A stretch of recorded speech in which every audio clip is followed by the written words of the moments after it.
When I go into the bank, I get rattled. The crack rattled me, the wickets rattle me, the sight of the money rattles me, everything rattles me. The moment I cross the threshold of a bank and attempt to transact business there, I become a irresponsible idiot. I know this beforehand, but my salary have been raised to $50 a month and I felt that the bank was the only place for it. So I stumbled in and looked timidly round at the clerk. I had an idea that a person about to open an account must need consult the manager. I went up to a wicket-market accountant. The accountant was a tall, cool devil. The very sight of him rattled me. My voice was sepulchral. "Can I see the manager?" I said. Ed added suddenly, "Alone." I don't know why I said alone. "Certainly," said the accountant, and fetched him.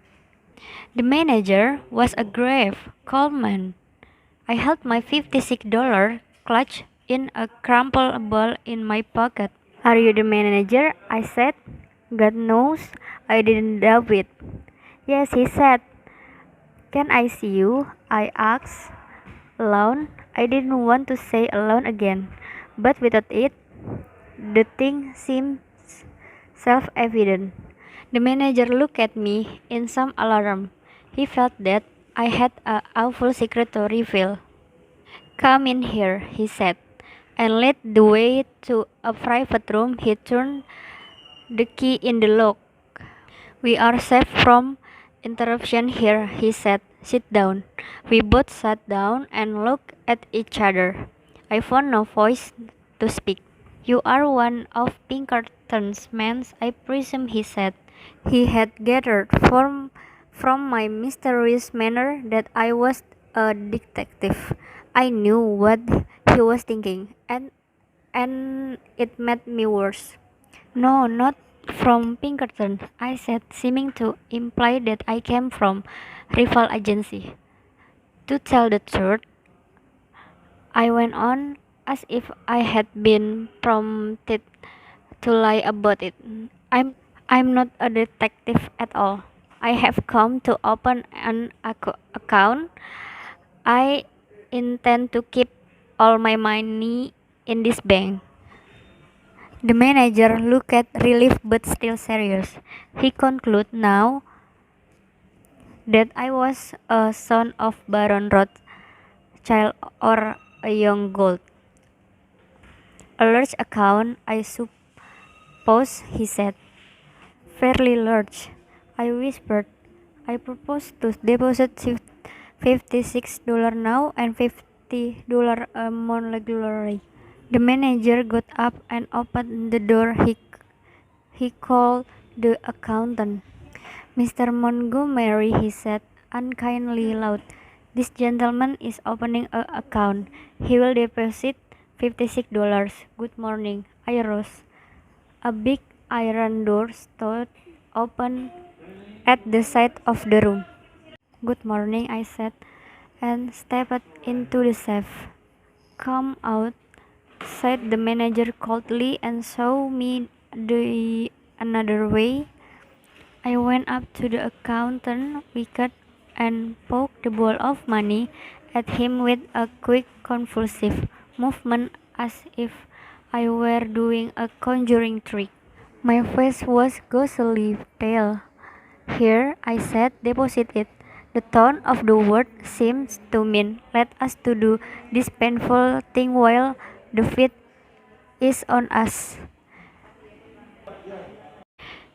He took the money and gave it to another clerk.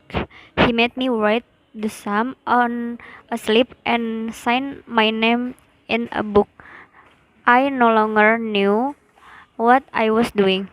The bank swam before my eyes. "Is it deposit?"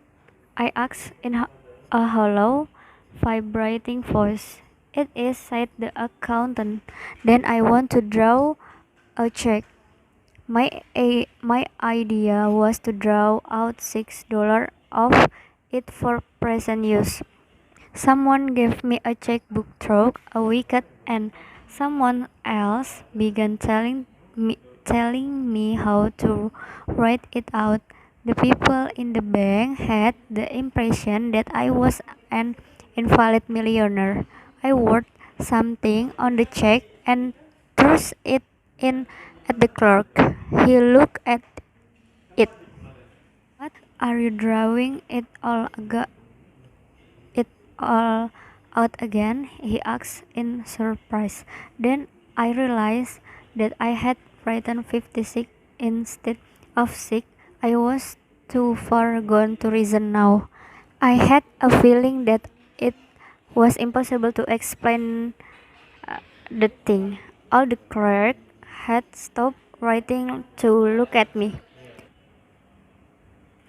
Reckless with misery, I made a plunge. Yes, the whole thing.